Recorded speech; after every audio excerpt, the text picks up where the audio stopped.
So maybe I spoke a little bit too soon. What's going on, guys? Welcome back to another episode of Critical Hit. This is your boy Rossenverse, and Horizons just dropped a bombshell, so we have to talk about it. Let's get started. Don't forget to like, subscribe, and join the Brave Asagi Discord, where we're going to be talking about this until it finally happens. On March 24th, the annual Anime Japan Expo was going to be held, and Pokémon Horizons was announced well in advance to be making a special appearance. The voice actors for Liko and Roy, Minoru Suzuki and Yuka Terasaki respectively, were scheduled to make an appearance to show off news for the anime. Fun fact, Yuka Terasaki was the voice actor for Karina in Pokemon XY, and since I really like Karina, I think that's something that you should know. She's way better than Alan. However, it seems like Anime Japan got a bit ahead of themselves for the announcement, as the news and panel were announced way ahead of time. So, Pokemon Horizons is finally getting its long-awaited school arc, where the kids get to experience Naranja Academy. This new arc is called Pokemon Horizons Terrestrial Debut. As you can see from the poster, a large cast of characters join us, as well as some specific Pokemon. So let's analyze. For starters, Nemona is back. If you watched my previous video on Horizons, you'll know very well my feelings of how Nemona was treated in Horizons thus far. It is great to see our fruitful rival make an appearance and possibly become a mainstay for the new arc.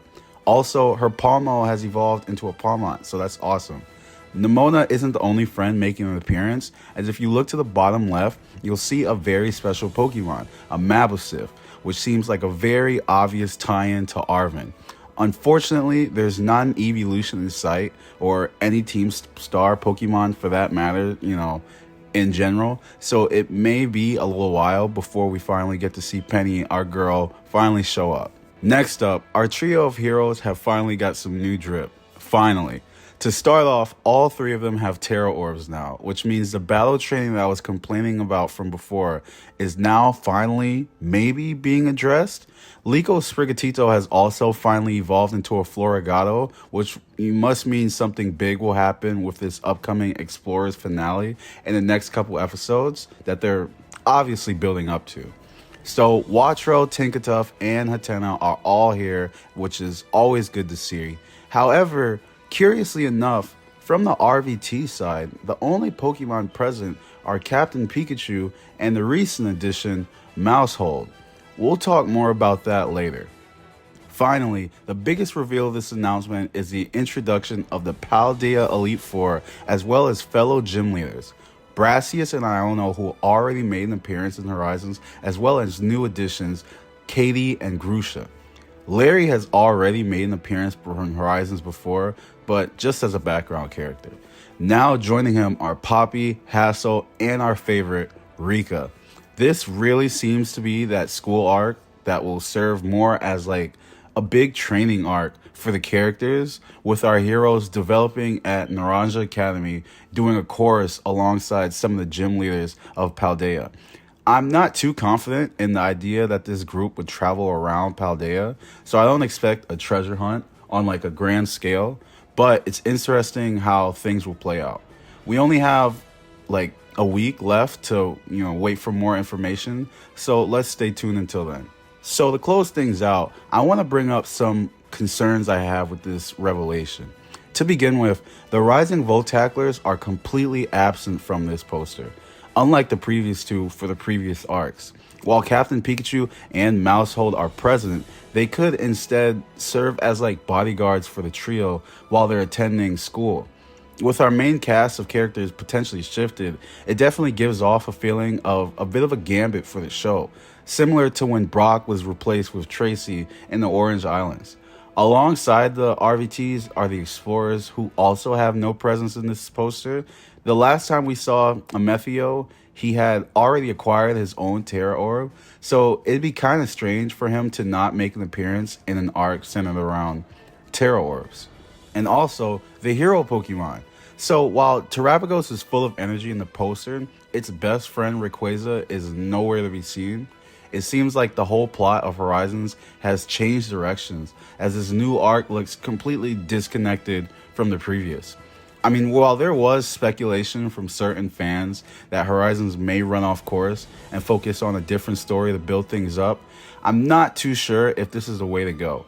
We haven't seen the hero Pokemon since Lapras's recruit in December, and although we might be able to see them in the coming episodes, it really begs the question of what will happen to the Rayquaza chase, Cleavor and Entei, who obviously won't be inhabiting Naranja Academy. So let's stay tuned to find out more information about that, because that's a little odd and that definitely stuck out. So I wanted to point that out for you guys. So Pokemon Horizons is looking like it's taking its whole formula and just flipping it or throwing it out the window, basically, which is both pretty exciting while at the same time a really huge eyebrow raiser, because how will they do it? How will they figure everything out? How will everything come into place? It's definitely a very sharp change to how things have been going so far. So I really hope, and I'm really asking to myself, if the new team in charge can stick the landing with this one. Also, I just want to, point out that there is a curious Cyclizar in the corner of the poster, as well as a Gimmighoul who stick out like a sore thumb. So if Arven is involved, the Rhydons may be too, which will add another layer to this already stacked cake. And that's a lot of things to handle in just a small amount of time. If this arc is around the same length as the previous ones, I don't know how they'll fill it all out in 20 or so episodes. But we'll find out. Let's hope everything comes out cohesive so the Pokemon anime can be great once. So while I was getting help with editing, more news updates dropped for the new arc as well as information for titles. So let's check it out. Just to be warned, these titles and this info will contain spoilers. So if you're not into spoilers, you might want to check out. All the thanks goes to Defender on Cerebi. Thank you for the translations. And the new information goes as follows. A new setting, new encounters, terrestrial training at Naranja Academy. A new chapter, terrestrial debut. New and exciting developments are taking place in Liko, Roy, and the others' adventure. There will be exchange students at Naranja Academy, which also appears in Pokemon Scarlet. The setting of the new chapter is a school. It looks like the group will all be putting on school uniforms and they start studying terrestrializing. They'll also reunite with Nimona at the academy. She'll now be the reliable senior. The Elite Four from the Paldea region are appearing as well. Does that mean we'll get to see some battles? And as for the titles, the summary for episode 45 confirms that Liko, Roy, and the RVTs will clash with Rayquaza once again. So this is likely when I assume Sprigatito will evolve into Florigato as the big resolution to the big climax.